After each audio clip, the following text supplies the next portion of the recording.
that manifestation always happens in the perpetual now. So even if it takes 5 years for it to fully materialize outside of you, that's only because you took 5 years to trust that it would. The moment you trust that your manifestations will come to fruition is when they do. That's when it happens. It's not because of time, it's because of how much do you trust yourself? How much do you trust love? How much do you trust the Most High to follow through with your intentions?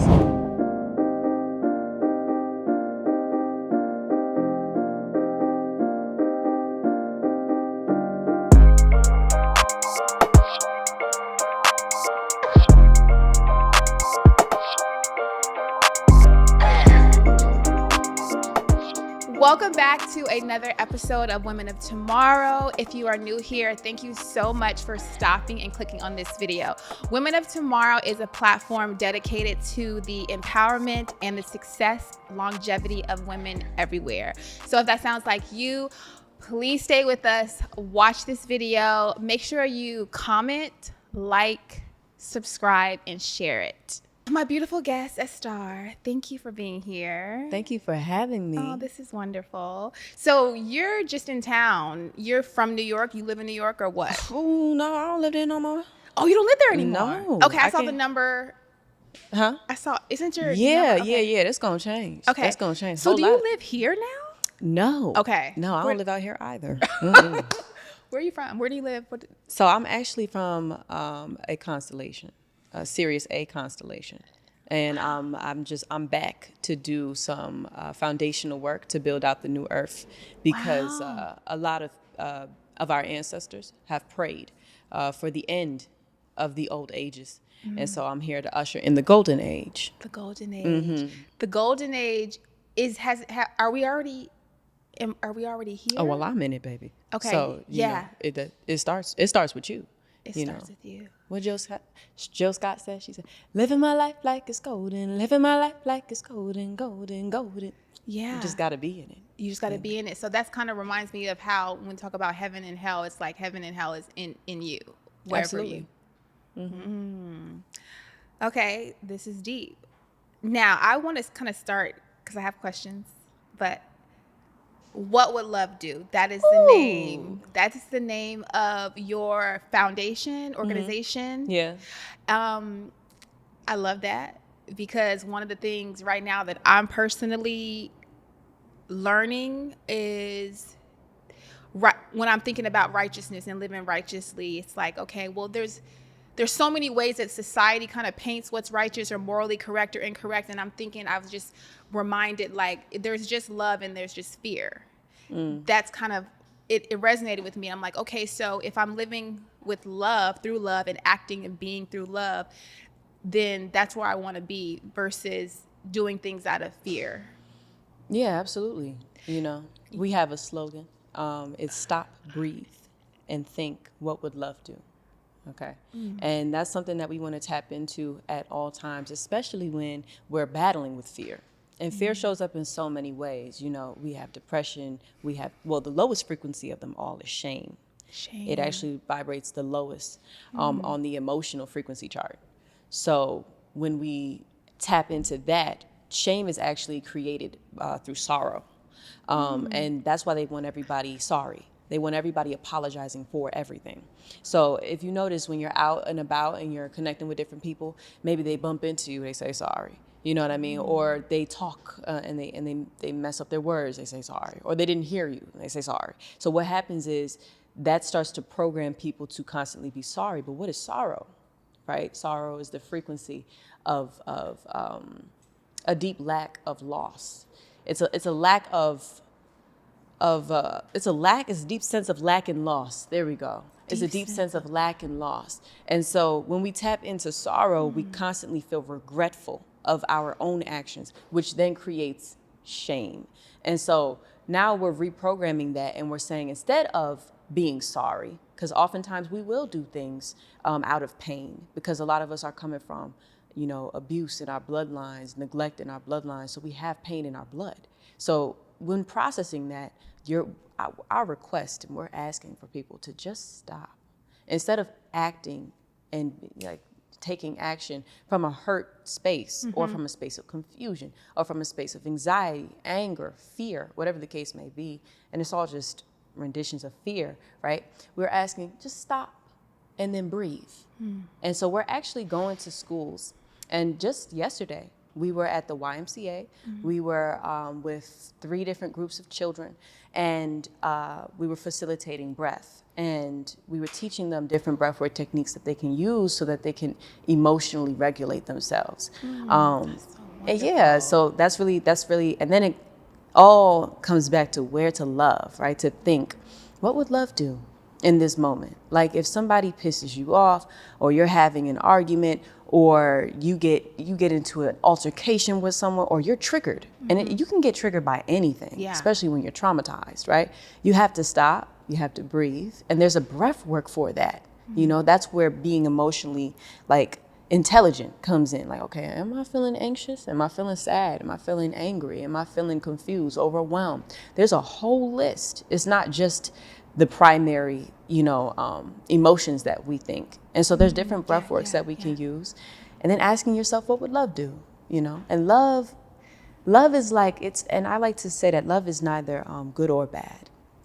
Love is the guide, the one that holds your hand and says, hey, go here.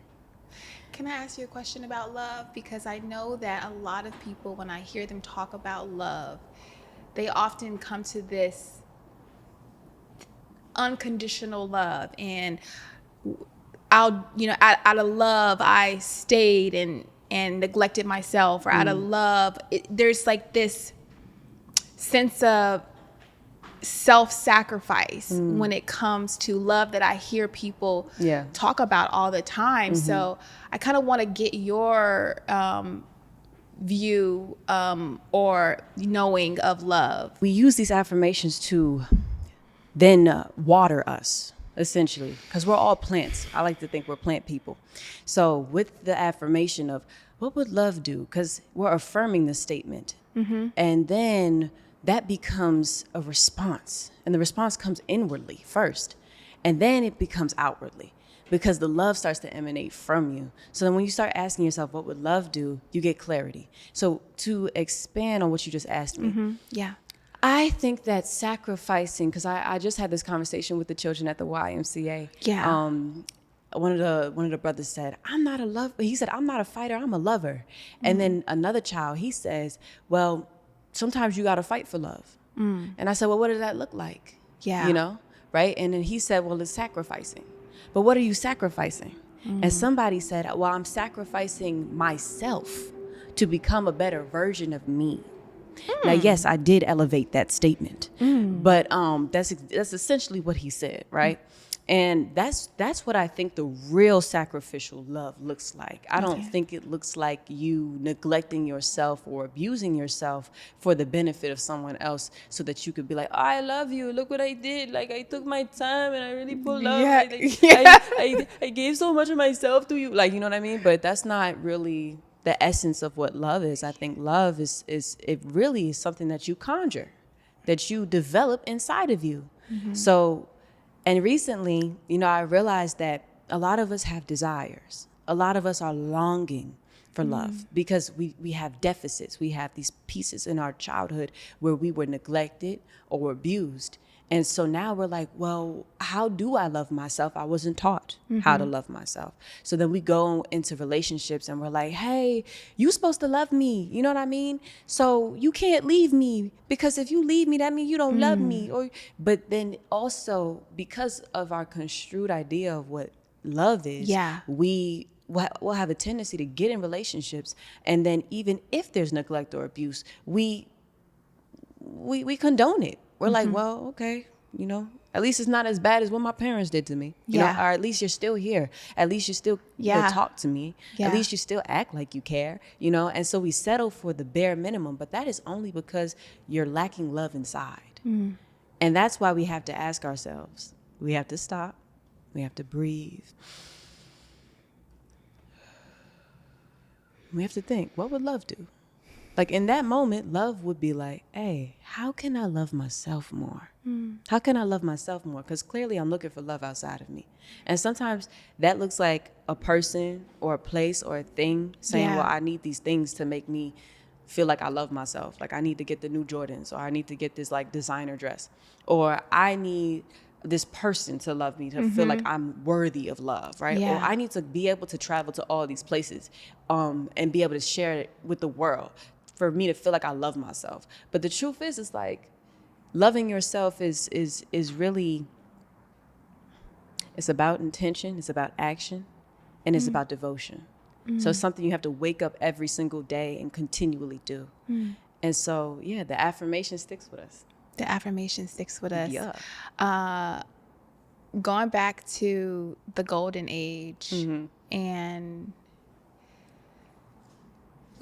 how would you describe the golden age? Is the golden age when beings start to be in love with just like our whole essence is love, and we're acting and we're doing and we're being in love. Ding, ding, ding, ding. Yeah. That's what it is. That's what it is. That's what it is. Now, my version of it, because I'm biased, okay? Okay. And I know I'm biased because I am you, however, I'm in this body, and my body is different from your body. My parents are different from your parents. So I was raised with implicit bias. We all have implicit bias. Now, my bias golden age definitely looks more sustainable, holistic, connected to the earth. There are people who are going to have how do you say, like a very techno golden age. Okay. Because there's different types of golden ages. You feel Okay. me? Like I'm really big on diversity Okay. and variation. And I know that in order for me to appeal to the world, I have to accept that I don't. I have to accept that I don't appeal to the world. And that's what's going to make me relatable, is that I'm not trying to push an agenda onto anyone. But I do offer a alternative to how people are living right now. So it's like, yo, we about to have the land. We already have the land. We have land in Tanzania. And we're going to be building and getting more land around the world as we travel. And this is where we will be able to create retreat centers. And the retreat centers is all about farm to table. So we're growing all of our own food. We have the animals. We're living in unison and in harmony with them. And then more importantly, we're starting to, tap back into the ritualistic nature of what it means to be a human being. You know what I mean? And that means actually accessing our superhuman abilities, like telekinesis, telepathy, pyrokinesis. You know what I mean? All different types of actual powers that we have internally. Like we can actually manipulate the elements when we understand that we are the elements. So that's something that we're moving towards, and our children will be floating in lotus pose. I feel that. Yes. I received that. So, okay, I'm going to go back a little bit because I want to know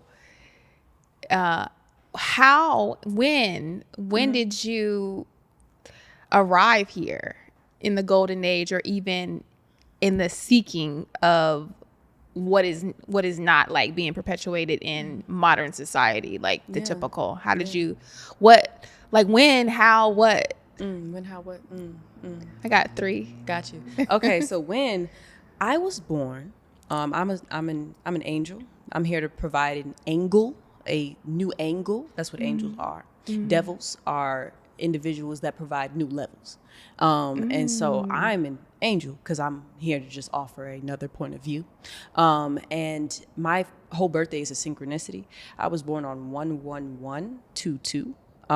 So I'm essentially like here as a star seed to elevate the consciousness, and that was like always the intention. I was even born at 2:46 p.m. So everything about me coming here was all about divine alignment, and specifically I resonate with 3s, and I resonate with 2s, and I resonate with 7s. My life path number is a 7, and that means that I'm here to expand on esoteric knowledge, the occult sciences, the inner workings of man, and some of that is going to be a little introverted, which is why I'm doing so much outwardly connection, because I know that I'm being called to go very deeply inside of myself. So yeah, I would say that's when is the perpetual now. This is a soul contract that I decided to sign before I came here, and I was like, all right, I know what I'm here to do. I'm just a powerful being, and now we just got to climb to the top. And I intentionally put myself at the base of it all. So I went through a lot of trauma to get here because I had to be humbled, because otherwise I wouldn't be relatable. So now I know what it's like to be in the hood. I know what it's like to grow up as a melanated woman who's been abused and neglected and violated in multiple areas of her life. So now I can resonate with women that aren't empowered. And then I can help them empower themselves. So a lot of my work here is to provide resources and healing for women and children. Now, as far as the brothers, me just being an amazing woman is going to help them. And that's all I'm here to do. So I don't necessarily service men, they service me.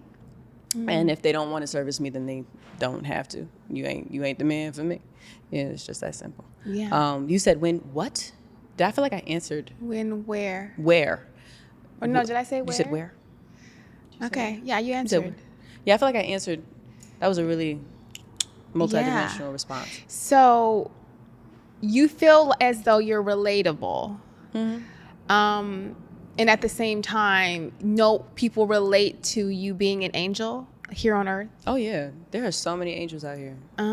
Is there a lot of people that are really aware of who they really are? Absolutely not. No, but we are coming back to that awareness. So it first starts with, you see, what happens is the people, the masses, they're like sheep, okay, and they just herd. They herd together, and they need a shepherd. And right now, the shepherds are the celebrities. And so whatever the celebrities are doing, people will then emulate because they're searching for direction and connection back to source and God. And so that's why they see certain celebrities like Beyonce or Michael Jackson, and they attribute them to actual gods and goddesses. They don't see them as people anymore. They're actually like, that is a god, right? Why? Because they have cleared their channel enough to channel God. And so what happens is, instead of them teaching other people, hey, this is how I channel God, right? And then being humble enough to give all praises back to the Creator, they then become recipients of all of that energy, and they don't recycle it back into the world. So you're not seeing a lot of change when it comes to the curriculums or the way that people are eating as a whole from the biggest celebrities. They're not doing that because they're actually in bed with the wrong people. Okay. And that's what's coming to an end, right? Is the rape. It's a lot of rape happening. And it's not just, rape isn't just physical and sexual. It can also be energetic. Rape is anything involving not giving consent. That's it. So if you didn't fully give consent, so right now, people are being raped because they don't know what they're putting with the FDA and what all these organizations are putting in their food. Yeah. So because of that, because they didn't fully consent to what's being put in their food, they're actually being raped. Our digestive systems have been getting raped. That's a different type of violation because it's happening on a cellular level. So when something like that is happening on a cellular level, it's like the disempowerment and the insecurity becomes cellular. So people are on a cellular level being disempowered. And so now I've acknowledged that, and I know that it's my responsibility to put myself in positions to then educate the masses. And so if you want to call me a celebrity, okay, cool. But I'm an actual, I'm a real influencer, and I'm a world leader. That's what we need right now. Yes. We need philosophers. We need medicinal practitioners. We need those who educate from a holistic space, so holistic healers. We need divine channels. We need the sirens to come back with the right messages, because that's what's really pulling people into the directions that we're going right now. It's because, Michael Jordan, he's over there advertising McDonald's, that everybody want to go get a 2-piece. You know what I mean? Yeah. So if we start shifting the focus, and I'm not saying get rid of them, just give them better things. Like, hey, Michael Jordan, how about you just support these hot end pants? You know what I mean? or this like this sustainable shoe. You know what I mean? Yeah. But when you give them, because they're just being paid to do things. Yeah. Their hearts aren't even in it. And that's actually creating a karmic pattern for them, which then creates a karmic pattern for the world. So I'm here to rectify that. Wow. I love that. Thank you. Thank you. Thank you. Thank you. Yeah. Is there there's two things that came up. I definitely want to talk about, you talked about in one of your videos, food programming. But before that, you just touched on celebrity and specifically initially musicians. Is there any like superstar celebrity musicians that you feel that have the right message? What's her name? Jada Nova.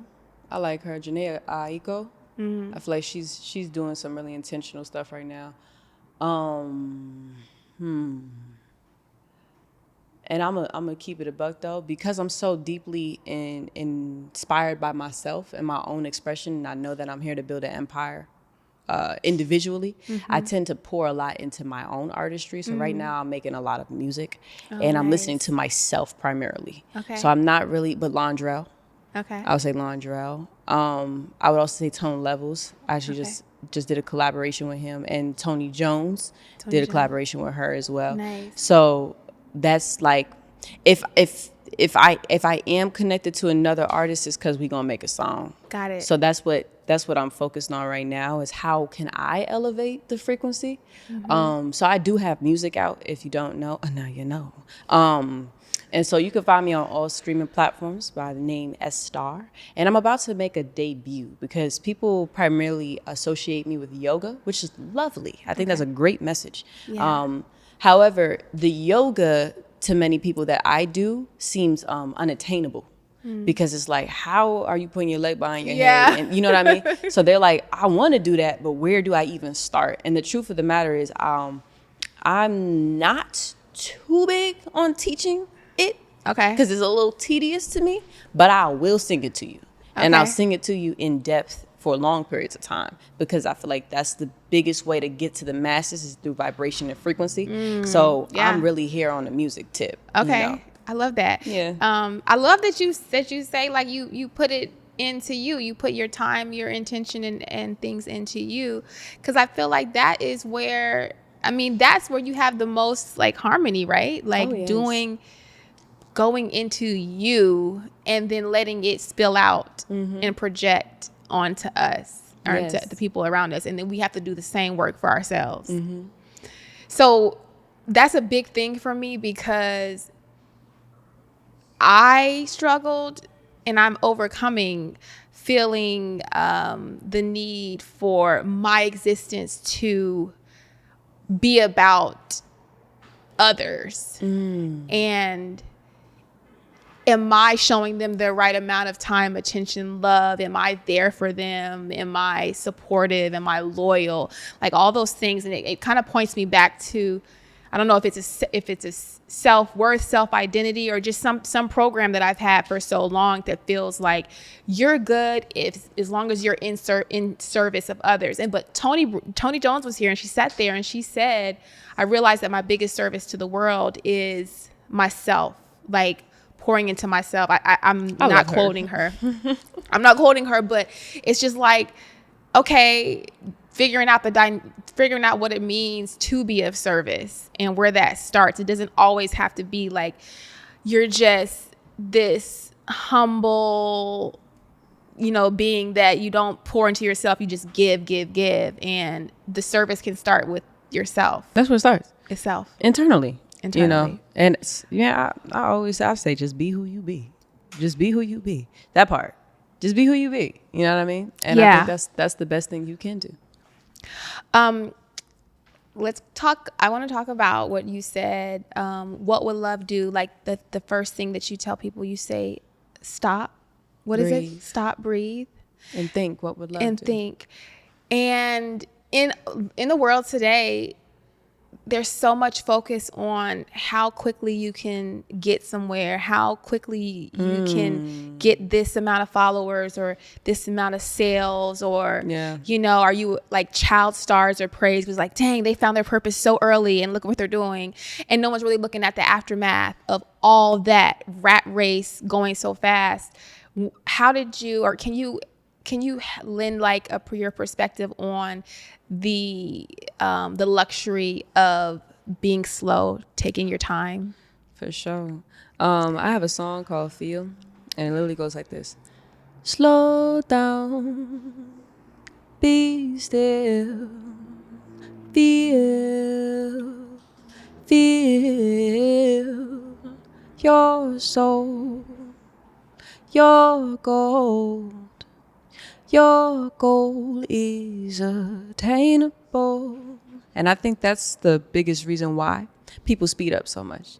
Is because they feel like they have to beat a clock in order to get things done and in order to achieve their goals.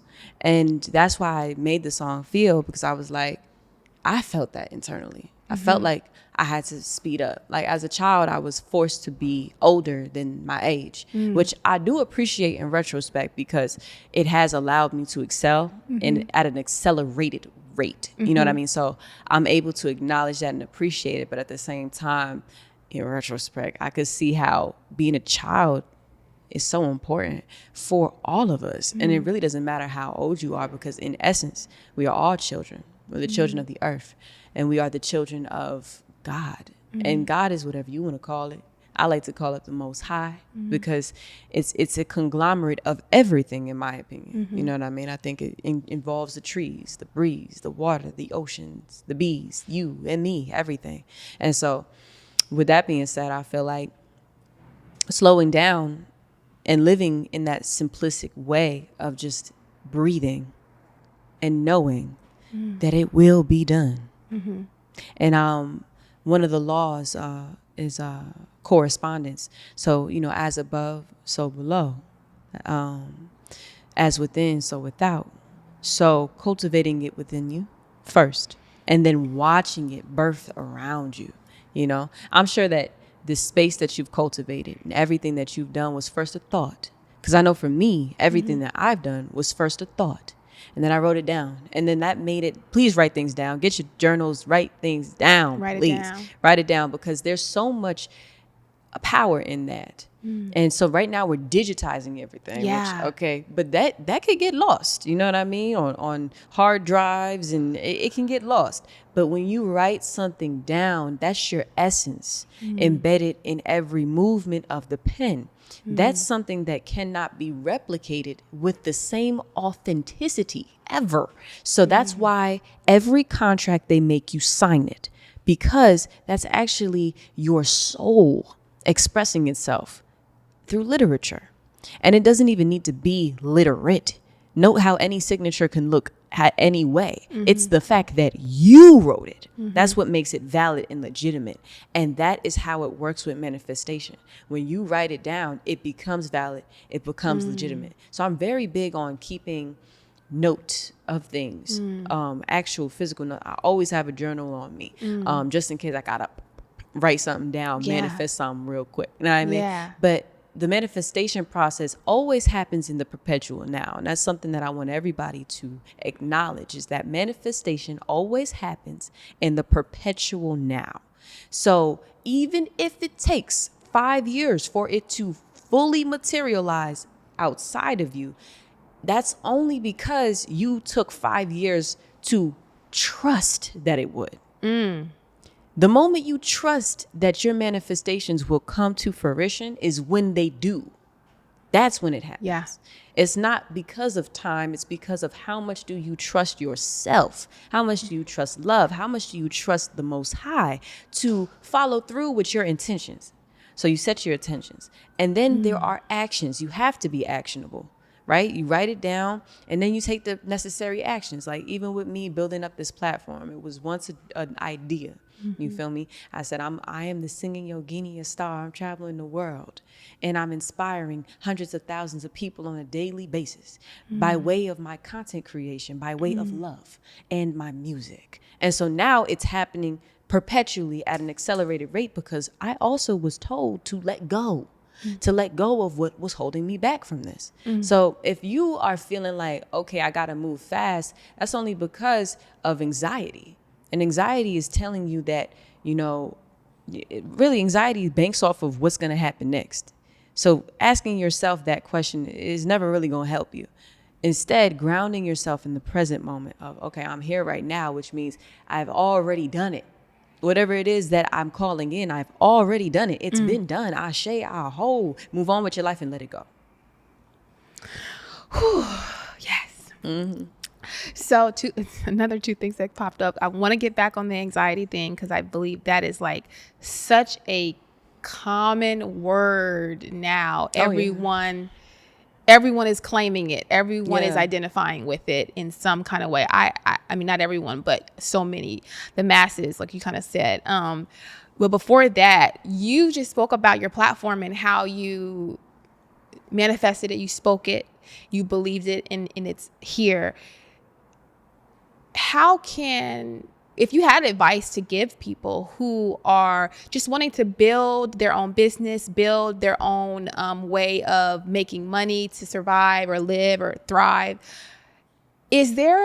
can you do it from anywhere, any place? Like, how did you build your community? Where did you have like a certain plan of like, okay, I'm going to be here, I'm going to have this kind of camera, I'm going to have this kind of like, how did you even start and then grow it? Because I know a lot of people think that it has to be so like highly produced, professional, all kinds of stuff. But what would you say to it? You got it glazed and glossed. Oh.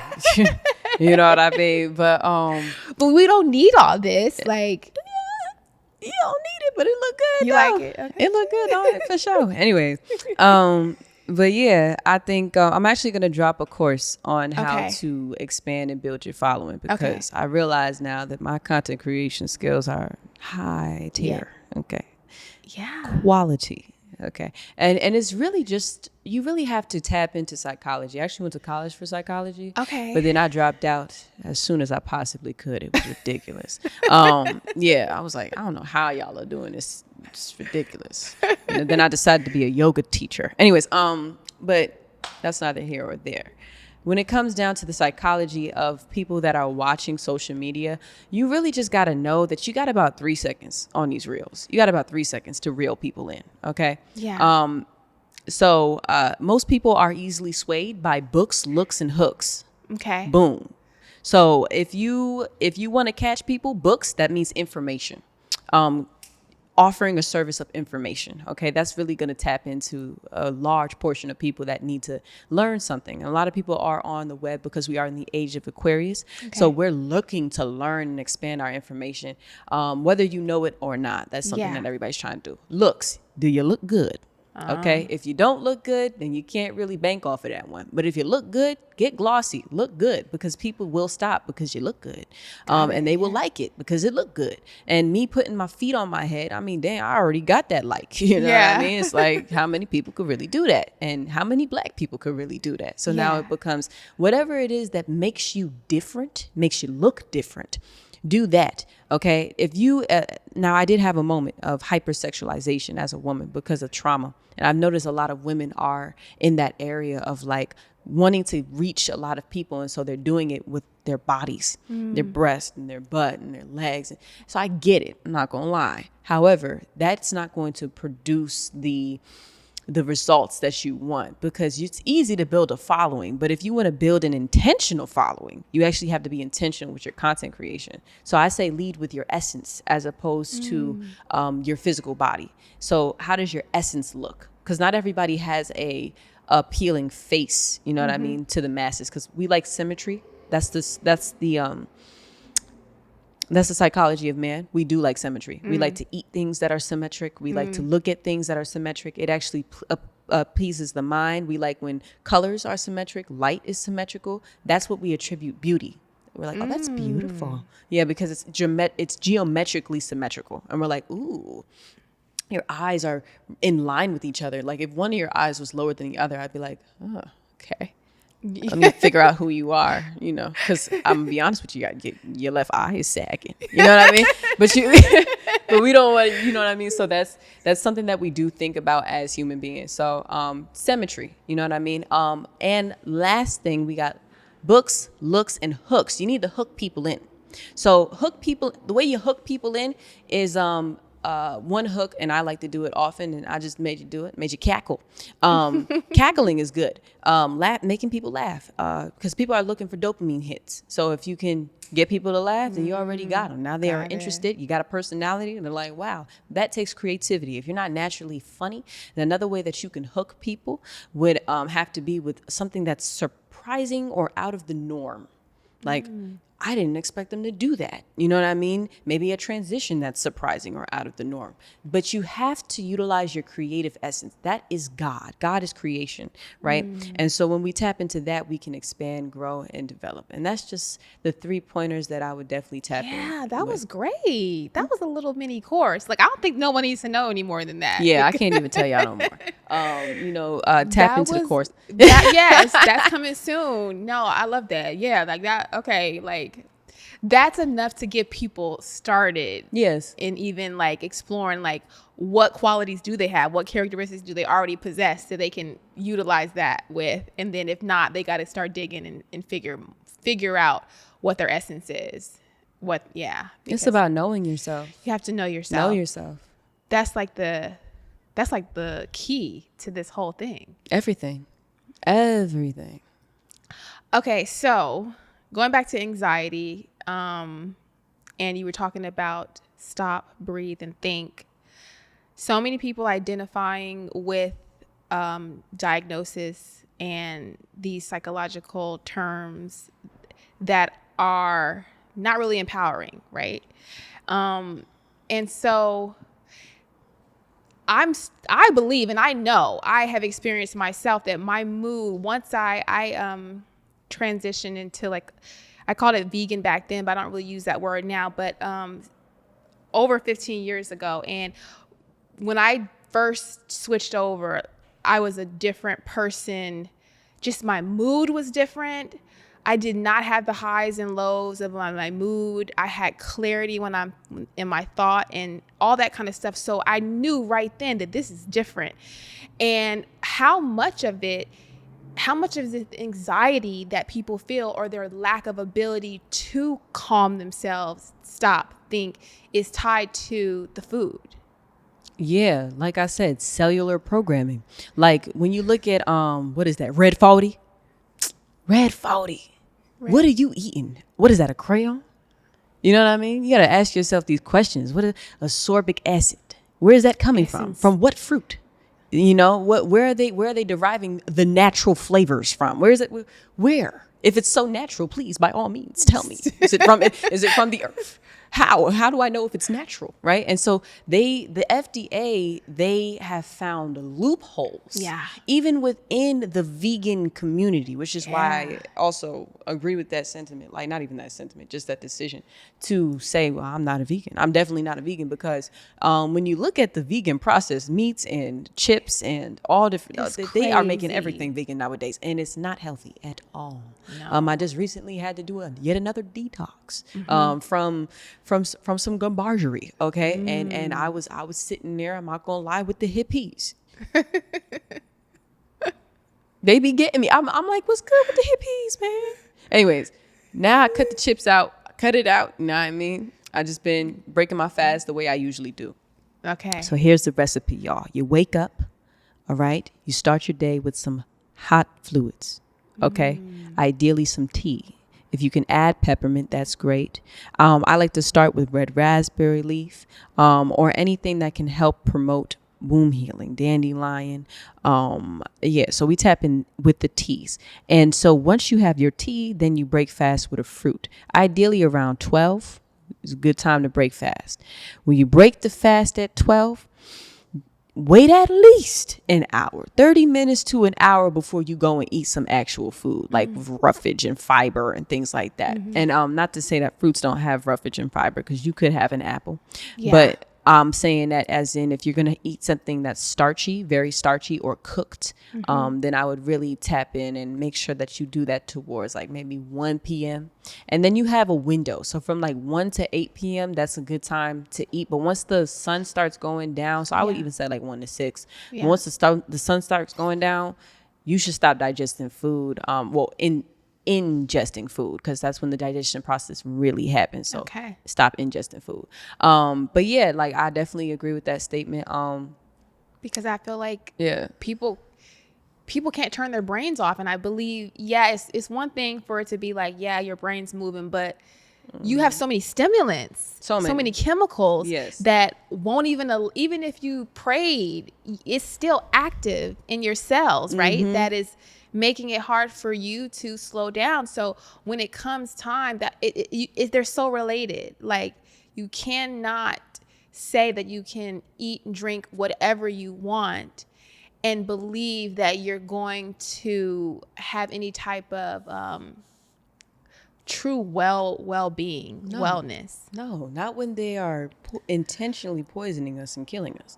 I mean, it's all, and I mean, if you don't know, well, now you know, okay? Everything is connected, especially when the food is if the food can make you ill, then that means the food is also working in tandem with the healthcare system. If the healthcare system is actually killing more people than it's helping people, then we have to ask ourselves, well, what's the healthcare system doing? That's because, well, you know, I'm not even going to name too many names on this, John, but I'm just saying the same people that are funding the healthcare system are funding the food. Yeah. So they don't want you healthy. And this should be common knowledge at this point. So if you know this, that means you're willfully being ignorant. Willful ignorance is the equivalent to being evil, because it is the inversion of living. You swap live, do it the inverse of that, so backwards, it becomes evil. So that is the opposite of living, because once you find out you're ignorant, the next thing to do would be to eat from the tree of knowledge, right? And that means you're accessing your God body, right? So you're deciding to educate yourself. So please educate yourself and be better, eat better, live better, because you are better. You speak a lot about womb health. I do. Why is womb? I think probably most people, when they think of womb, they just think about making sure they're ready when it's time to have a baby. You know, when we think about our womb, it's like baby, that's where the baby is, and not really making sure, not really doing anything else outside of that time period in life. Why is a womb so important?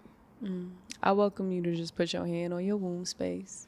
Everybody who has a womb, if you could just place your hand on your womb space, all of you out there, you know, and close your eyes. You know, typically I like to put the left hand first, the right hand on top of it, because your left hand is actually the hand of reception, and then your right hand is the giver, okay? So we're going to actually receive the energy from our wombs here. So take a big, deep inhale. Big belly. Breathing into the womb space, exhale, let it go. Whenever you feel indecisive, remember that you have the keys in your womb. You have the keys to all situations. You have the answers to all situations. And they have intentionally disempowered us and severed our connection to our wombs because of this. They will call this witchcraft, but it's not. It is your essence. Your essence is truth. Your intuition lies inside of your womb. It lives there. And when you tap into your womb space, you have clarity, you know. But what's happening is they're pumping a lot of toxins into the wombs of the world, and the women of the world are disconnected. And when you have that, you have a sick, demented world that is against life. But when we start to honor our wombs as women, and we start to unify on the frequency of love for ourselves, love for our wombs, we then become better mothers. We become better sisters. We become better daughters. And so the world begins to heal. I truly know that women have the power to walk on earth, and earth shall grow because we walked on it. And that's how powerful we are. But when we don't know how powerful we are because we're disconnected, the world looks like this. where everybody's sick and sad, angry. We all are looking for love in the wrong places. We all came from a womb. And so that means if you have any questions, go back to the womb. Go back to the womb and they will be answered there. You know, so whenever I feel like I don't know what to do, I stop, I breathe, and I think what would love do. And love, oftentimes, love has materialized into an actual person who is my partner in the foundation. So it's so amazing. But love oftentimes brings me back to my womb space as a woman. And it's like, hey, tap in with your womb space. What are you feeling in your womb space? What do you need right now? And a lot of people are like, well, I'm eating for my body. Yeah, you're eating for the parasites in your digestive tract. Because if you really sit with your womb space, you will hear and learn that she don't like what you're giving to her. Everybody's womb has a voice. Your womb has a voice, but you have to tap into the voice. Like for me, a lot of my womb healing happened. And I speak about womb healing so much because I've had so much womb trauma. You know, I've experienced rape on multiple occasions. I've experienced physical abuse from men and my father, neglect, all different types of things within my womb space. And I've had to sit with my womb and hear her cry. And cry with her and release all those experiences and pull it out of my womb space energetically, which energetic pulling is a thing. So you can release those soul ties, because every time as a woman, when you have sex with a man and he goes inside of you, it creates a soul tie that is bonded through blood. So anybody he's had sex with, you've now had sex with them. And anything that he has done karmically now becomes your karma.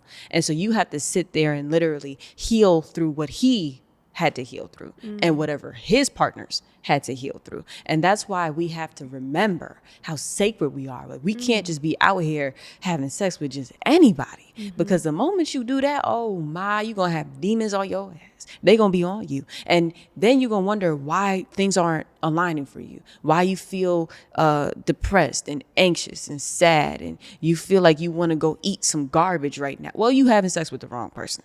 You know, and so I'm really a big advocate for taking a moment to honor yourself and develop a vetting system for all things and all relationships, friends, family. Not all of our families honor our womb spaces. So we have to really just move with the womb. Do you honor my womb space? If you do, then you may get closer to me. If not, then no. I rebuke your access. Simple. And a lot of the common things that women are doing daily that are compromising the health of their womb, or like the birth control, tampons, even perfumes and hair chemicals and relaxers and stuff like that. That nails, like sometimes like getting the chemicals on the nails and stuff like that are all factors in hormones related to the womb. And I just believe that we all just gotta do better as far as just at least learning what could be playing a role in our own like demise. Yeah. Because I know so many women in my family that have terrible menstrual cycles, like to the point where they want to take their womb out. Yeah. And they're being encouraged to do so. It's like, oh, this is bad. You got to get it. It's going on the black market. Yeah. Especially if you black. Why you think they call it the black market? It's crazy. But you know what? So many of those things, they put it right in our face. They'll call it the black market because they'll be like, they're not going to think it's really the black market. No. But they'll put it right there like that. Yep. So I see a lot of us just having a lot of, like you said, a lot of pain, dealing with a lot of pain, physical pain, emotional pain, and just not taking the time to put two and two together, assuming that the system has our back. And baby, no. We need a new system. We need a new system. And I'm gonna keep it a buck, y'all. We need a system where women are building it. Okay. Now that's just the system I'm a part of. You know what I mean? You could go back to your phallocratic wherever you going. If you like, I don't want to be a part of a system where women are building it. Okay, cool. This ain't for you. But this is for those women who understand that we are the embodiment of balance and creation. And because we are the ones who have to carry the children, note how a man, even if he impregnates you, it is never his choice to keep that baby in your womb. You have to then nourish and supply for that baby. You have to decide to be a mother. And if you feel like you don't, that's because someone has convinced you otherwise. The power always lies within the woman. And I don't want to say lies because that makes me feel like that's not true. The power always is within the woman. Boom. That's it right there. And so when we bring back our power and we understand that everyone is here because they came through a woman and a man, but it's really through the woman because she had to gestate. All he did was, That face. bump, you know what I mean? Bump. And truthfully, I don't see nothing wrong with a little bump and grind. I don't see nothing wrong with it. You know what I mean? I think that it's important. And sex magic is another thing we could talk about one day. You know what I mean? Yes. Courses are coming soon because certain things I just can't say. When your courses come out, you got to come back. I'm gonna have to come back. So yeah, and tapping in because ultimately that's another thing. Women have to really remember that they have all of the power. And men are out here doing everything to appease us. Now, the only issue is women are so toxic that they want men that are disrespectful. And they want men that are toxic. And so what are men going to do? Naturally, become disrespectful and toxic. Oh, okay, so you want me to be a playboy? All right. That's what women are responding to. Yeah. They're responding to men that go around and have sex with different women. And they're responding to lies. They're responding to it. But if we stopped responding to it because we band together, we come together, we lock arms, we're like, hey, yo, here's the new vetting system. And I have the vetting system. I have it. Speak, sis. PDF. Okay, it's written out. We need this vetting system. Why? Because women don't know the value of our wombs, and so we're just giving it away because we didn't have fathers and we didn't have, brothers that protected us. We didn't have support systems that venerated our womb spaces. But now is the time for it to change. We are changing that, and the way we change that is we bring back. Because we actually, before, I don't know what's going on. You ask your grandmama and her grandmama, they be like, something wrong with these kids around here just slinging dick. Slanging it all over the place. They try to act pussy like, over there, well, back in the 60s, your grandfather always had an extra family. Like, it's like Black history always goes back to this one point in time. Like, it's just stuck right there in those 50 years of civil rights. It's like, that's where we started. That's where the first Black person came. So every time we refer back, I'm talking about even prior to that. Exactly. Okay, I'm talking about hundreds of thousands of years ago, before there was even this distinction of race. Okay, I'm talking about before all of that, when we were acknowledged as true gods and goddesses. That's what I'm talking about. And if you know what I'm talking about, then you an ancient one, because that's what I'm here to bring back. Now, there was a veneration of goddesses. When we walked on this earth, the earth literally grew. Based off of our thoughts, we were able to bring forth life through our thoughts. In fact, now I don't know if y'all ready for this, but we were also able to bring forth life within our wombs without insemination. Now, some of y'all gonna be like, yeah, I have heard that. Yes. Okay, we were able to conjure up babies just by thinking of them. But we actually decided that it would be best for us to have duality. We did. And this don't mean that we can't go back to that, because we really can. Everything is first in the mind. So, ultimately tapping in with the expression of the internal goddess. Like, I need all women to remember that they're a goddess. And this is where the religion comes in. And the moment women start empowering themselves and saying, I'm a goddess, it's like, oh no, that's blasphemy, because God is a white man that floats in the sky, and and so I've been met with some of it, and I'm like, oh, you will not get any responses from me whatsoever. Yeah. Because I remember the truth.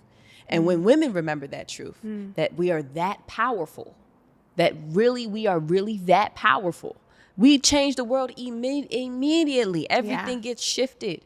Everything gets shifted. Everything. The way we eat, the way we breathe, the way we sing, the way we dance. That's why I made that Mapuka video. Because I was like, yo, even the twerking has been, we call it twerking, but I call it Mapuka because that was, that was the original way. Because in African tradition, that's healthy for women to do. It seems healthy because it feels it feels good to do it. Like, I only do it in the privacy, that's just getting me. it on. But I really do. Like, I do. But it feels so good. And I'm like, this has to be some type of medicine. It is a medicine. That even for women that are pregnant, it actually helps you to induce labor when you twerk. And you open up your hips and you do some of these called Sufi grinds. And you do the pops. You do the pops. Okay. And you do the shakes. And you shake everything, even the breast. This actually helps to massage the tissues of the breast, which actually increases lactation. So women are intended to gyrate. We are supposed to gyrate. We are gyrating beings, right? But they want a stiff, which is a masculine thing. Note how the penis gets stiff, but the vagina gets soft and wet. And and the vagina actually does what? It gyrates. So women, our nature is to move like that. Yes. Shake, gyrate, twerk, all those things. And that's why we love it.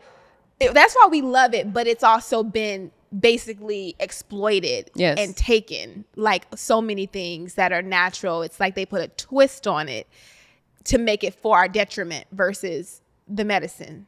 Yes. They're making everything that's healing evil. And they're making everything that's evil, they're saying it's healing.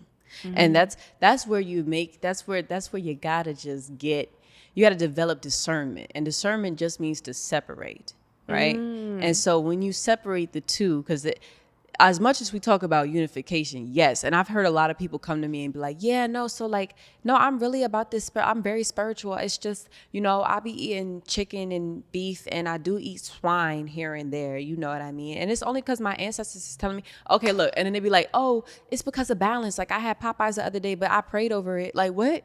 You know what I mean? But where's the balance? They're saying that's balance. My whole thing is, look, when it's evil, it's evil. You need to have discernment to say, oh, that's actually detrimental to my bloodline to be putting that in my body. And like, even if you're with a man and this man is not paying your bills and he's not fully taking care of you and he's not going out of his way to provide on all levels, then it's like, what you doing?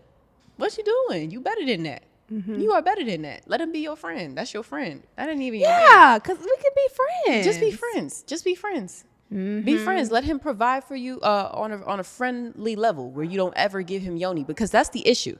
That's where women actually get upset with men. It's not because of them. It's because we let them inside of us. And we're like, I cannot believe I had sex with you.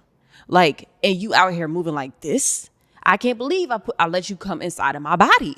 You are out of your mind, right? And that's where we start getting emotional, because now there's a soul contract and a soul bond. But if there's none of that, and let's say a brother just decide he didn't want to pick up your phone call today. It was your brother. He ain't want to call you. He was done with you. Then you deal with it. You cool. You at peace. Yeah. You're not taking it You're able personal. to move along. You move along, right? You're like, okay, cool. He didn't call me today, or he didn't buy me what he said he was going to buy me, but he's my brother, so I'm not looking for him to do too much anyways. Yeah. Right? So that's another thing. It's not even about having low standards.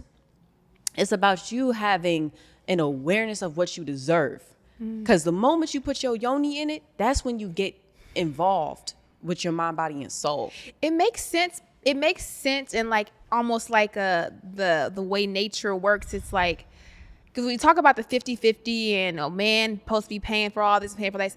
But when you have sex, when a man and woman have sex and a woman becomes pregnant, which is the whole purpose, that woman may need to sit down for some years. So you do want to have a man, if you're going to have sex with him, be willing to provide for you as you're sitting down, raising the children.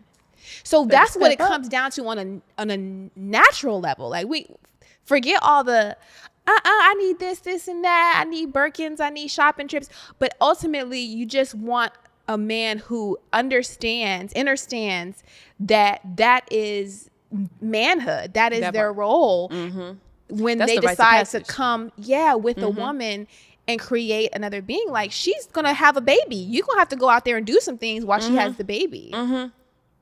That part. Like as far as like what you call it, the gestation period, right? In pregnancy, like even from the get-go, that's all because the woman opened her legs. Now if it wasn't because of that, then that pregnancy is going to be very traumatic for her because it wasn't done with consent. But if it is done with consent the right way, that means that you just planted a seed in this woman. So that's like you planting a seed in the earth, a tree that you intend on nurturing. Now, if you plant that tree, that seed in the earth, but you are intending and caring to the tree and making sure that the tree is receiving all that it needs, because the tree is now in your possession. Okay? Different story. This tree is just out here being a tree. Okay? And it's flourishing. You don't take that tree, pick it up and put it in your house and then expect it to continue to flourish, right? Because it won't. You need to keep it in its natural habitat. So that means you're just a friend, okay? If you out here trying to pick from women's trees and you know what I mean? You pick it from women's trees and the trees, they got fruit and you want to get some of her fruit. That means you're just a friend. But if you want to take her whole body and put her in your life and have her as your woman and then cultivate a relationship where she can then her seeds and your DNA now is creating more trees. You need to have the proper space and you need to have the proper accommodations for that. And that's something I'm a really big advocate for because, you know, I watched my mother be abused. Like I watched her be so deeply abused by my father that it didn't even make sense. You know what I mean? And so and I knew as a child, I was like, this is not right. Like my mom's face shouldn't be bleeding. I shouldn't be seeing this. You know what I mean? So I was like, yeah, if he's not willing to fully take care of you, you are better off on your own. Truthfully. Because at least you'll be safe. Yeah, I do believe that is like, and there will be times when things are rough and maybe a woman's intuition, skills, creativity can take care of the family, right? Like if something ever happens or, but for the most part, you want that man in your life to want to do that for you. It shouldn't be a question. And if he doesn't have a trust fund or some form of generational wealth, a business, some sort of residual asset, real estate, if he don't got nothing of his own and this man is just working a regular job, then you have a friend. That's what you got. Because he doesn't have like back then, like I'll probably push it back maybe like 400 years ago. If you wanted to court a woman, and courting was a thing, you couldn't just have sex with people, like, and then bring that person to your mama. No, like you had to actually intentionally court that woman. And that meant that you had to take care of her mind, body, and soul. And then you had to actually come to her family with a gift in exchange for her hand in marriage. You wasn't just going to be able to pull up and be like, yeah, we got married. What? You didn't get no blessings, man. You can't be coming over here talking about you didn't get married to who? Who? You didn't get married to my daughter, right? So you had to come with maybe like 5 cows or something like that and be like, yo, here go the cows. I brought enough food for the rest of the month. You know what I mean? But where's your cows? Yeah. Where are your cows? You just pulling up trying to get some. You want some of my milk and my honey, but you don't got no cows. Facts. Yeah. That part. That's where we're at. No, I love that. I love that. That's a message that I just love to have messages that will at least make us think further than what we have been thinking before. Because I know that we're all at different levels in, our experience, and everyone will not be where you are, where I am. There was a time where I wasn't where I am. So it's just an opportunity to say, to wake up to more knowing. I have one more thing that I want to talk about before we get up out of here today. We talked about this on before, in another episode, but you did a video that went pretty viral about it. The basis of it was etymology and the word nice. Oh, okay. I'll be going viral daily. Yeah, now. you do. Yeah. I'm like, it just be I think this was happening. about a week ago. You did you About a did week this ago. video. Yeah, You did this. I was happening. And as women, I believe so many of us were raised to be good, be nice, be, apologetic, be like all those things just to be like seen and not heard type of energy. And you spoke about the origins of the word ignorance, stupid, not knowing. Yes. And you used an alternative, and that was kind. So I just kind of wanted to see where that came from, that message came from that day when you decided to tell people about like, hey.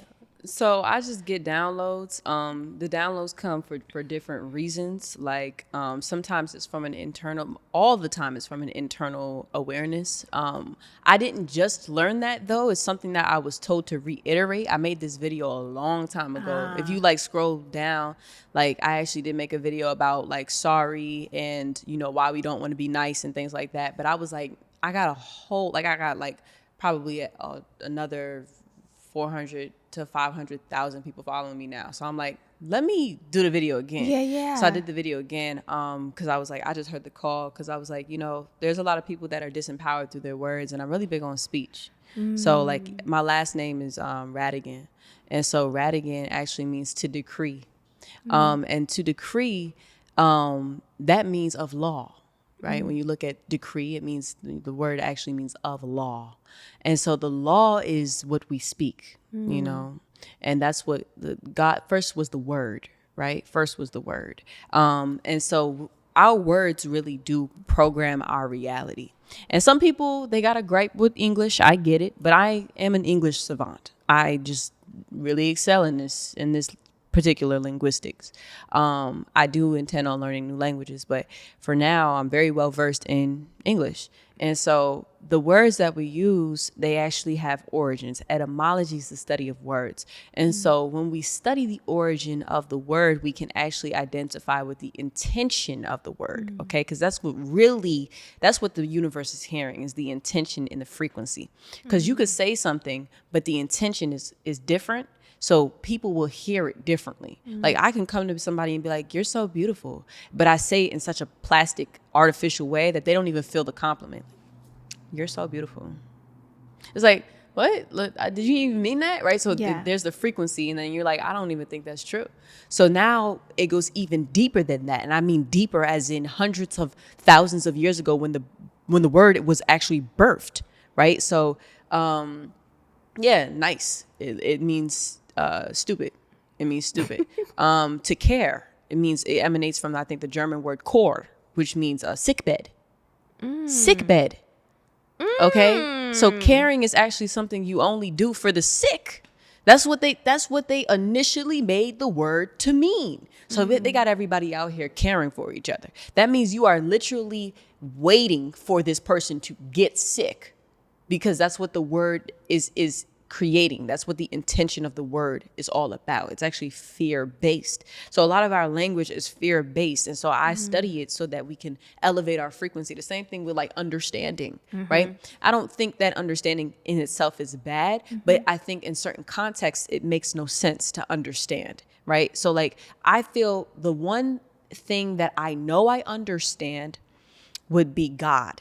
The Most High. I understand God. Why? Because Most High is higher than me. I acknowledge that, and I humble myself to the Creator. That's something I think we all need to do. That's where understanding comes. Not understanding your boss. You understand your boss, that's a person.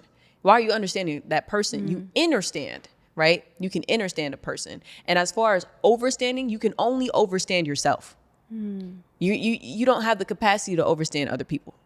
Like that means you're saying you're above other people. That means that you're not humble enough to acknowledge that you are other people. And that's where the understanding comes in. I understand you because I am you, right? And if I can't understand you, that means that we are at a lack of understanding, which means we have to sit down and talk about it if you're willing to do so.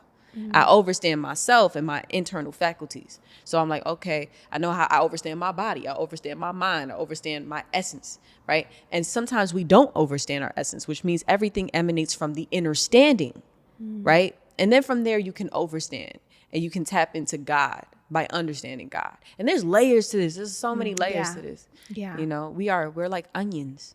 A red onion. A red onion. Definitely a red onion.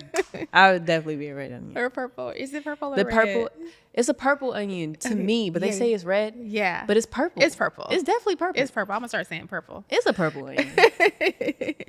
I want to end today with, Reflect and Affirm. Cards to Nurture Yourself and Awaken Your Inner Light by Rochelle Sine. And I haven't done these in a while, so I'm really happy to be doing this with you today. So I'm going to let you kind of, what do you call them? Shuffle these. And then you're going to pull from this side. This is the one. This is the one right here. It's so one. What? It says, I am proud of all that I have accomplished and the person that I am. What is the question on the other side? What is something that you are proud of in your personal life? Okay, yes. So now answer that. Okay. So I would definitely, now this really does hit home because Okay. as an overachiever, sometimes like you do bypass. Like as an overachiever, you bypass all the things you have achieved. And that's something I've had to sit with recently and be like, yo, S, I know how you feeling, but like, sis, you are so amazing. You've tapped in and you really evolved. So like 4 years ago, I was in a very abusive relationship and it was physically abusive, emotionally, spiritually abusive. I was actually in foster care and I was getting out of foster care and I just had such low worth and value in myself. And then after like getting 2-piece decked and then stabbed and jumped, I was like, yo, I know, right? I was like, yo, I gotta wake up. I woke up and I was like, I'm gonna start healing. Yeah. And when I said that, I really meant it. I went plant-based. I was just like really intentional going forward with just like where I lived. I moved out of my living situation at the time. And I started hustling like to just make ends meet. I started teaching yoga, volunteering at a nonprofit organization. I just started like providing services to children. And then I started tapping in with like really expanding plant-based culinary arts. And I had a plant-based business called, where I was selling raw vegan cheesecakes, but that didn't last too long because I don't know how y'all do it. Yeah, but I stopped doing that. But I'm still proud of that. You know, I'm proud of like just how much I was like so committed, devoted, and actionable in my healing journey to the point where now I'm able to inspire hundreds of thousands of people every day. Like there are people following me every day and commenting and liking and seeing me from all around the world. And I'm like, wow. I am proud of that. Yeah. I'm proud of, even my voice. Like, y'all, the music I'm about to drop, oh my God. Yo, when this hits the enters of nets, I'm telling you, I'm like, y'all, it's about to smack. I can't even. It's just excited. like, I feel like if anything, I'm super proud of that. I'm like, yo, like it took us like my inner child, and I know I've showed up and I'm very educational and I'm proud of that too. But like the music aspect was always something that I wanted to like, to bring forth to the world. I always saw myself as a singer, and ever since I was a child, I saw myself singing in front of thousands of people. Wow. So this is a really big step in my development. And I'm also proud because I just left my apartment in New York. I just rented it out and I was like, I'm gonna be nomadic and trust God. And now I'm like in this new environment and there's so many opportunities coming to me. Like, I'm proud of that. I'm proud of that leap of faith. I just jumped and I was like, God, you got me. God really got me. He was like, woo, you good? I was like, hey. And I'm like floating now. You know what I mean? I'm like, this is what's up. I'm about to go to Thailand. I'm proud of that. You know what I mean? Like, I wanna go. look, Thailand, we finna turn up. Yeah, so like, yeah, I'm proud of that. I'm proud of the fact that I'm still here and breathing, y'all. I could have died, but I'm still here because of the decisions and the choices that I make every single day. So I'm proud of how committed I am to love. Yo, shout out to What Would Love Do. Shout out to love. Shout out to like my moms. You feel me? You know what I mean? Like she's, you know, I'm proud of the fact that I didn't let the trauma of my childhood deter me, and I'm proud. I am actually very proud of myself. I'm so proud of you. Thank I'm so you. proud of you and inspired, truly, truly inspired. Thank you so much for just being who you are and just being here with us today. Thank you for having me. I'm always yeah. This has been good. Definitely need a part 2. Oh yeah, sure. Definitely need a part 2. You spoke about just trauma. You used that word, and someone commented on one of our posts today and made a little joke like, "Y'all just gonna trauma us to death," like laugh out loud. And I didn't respond or anything. I just was like, the thing about it is though, trauma, or however you want to call it, trauma, pain, you know, or if you want to even, I started using the word contrast as a way to just show that there is different things, experience that happen. But I'm seeing from my own experience and from the experience of others that trauma is what is sent to shape us and to make us who we really supposed to be. Like you see people who go have traumatic experiences, and the next thing you know, they are the inspiration for us all. They are the people that are the leaders. They're the people that have made magic and miracles happen because they had such a deep contrast in life, and they were forced to be different and be better and go crazy hard. So shout out to trauma. Shout out to all the experiences that have we love you, girl. We love you, girl.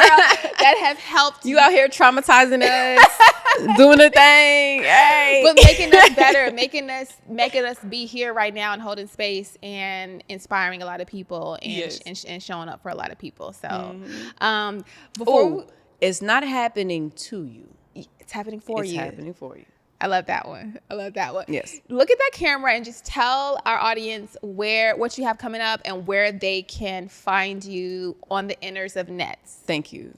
On the inners of net, you can find me. I'm predominantly on Instagram at Estar's Universe. I'm also on TikTok, which you can find all of my handles through my Instagram. So just go follow me there. I'm also on YouTube at Estar's Universe. So Estar's Universe, also EstarsUniverseLLC.com. Estar's Universe. That's where you can find me. As far as upcoming courses, stay tuned. Right now, I do have a Patreon where I drop yoga videos and deep dives into certain conversations. And I'm working on a lot of things, a plethora of things. I'm currently writing a book, actually 2 books. The courses are coming through, and as well as the vlogs. And as far as What Would Love Do, tap in with the movement and go ahead and get you one of our bands. We actually have a website, so What Would Love Do Worldwide, where we have these bands, and every bit of the proceeds goes towards our mission, okay? Our mission to spread the knowledge and awareness of the breath to these children all around the world, and especially within the States. We are cultivating curriculums to go into these schools so that we can be able to elevate the frequency of the generations to come. And this is not just for the children, it starts with the children. That's where we're going first, because we know that when we plant those seeds in their subconscious mind, no matter what's going on at home, they can refer to it. And that's why the bands are so important. So when you buy one, you can actually get one free using my promo code Estar. Okay, so tap in. We would really appreciate it. We are out here doing the work and leading with love. So choose love, baby. I love you. Yes, that was beautiful. That's a wrap, guys. Thank you so much for being here. Do you know See any you raps next time. nearby? I'm trying to get some food.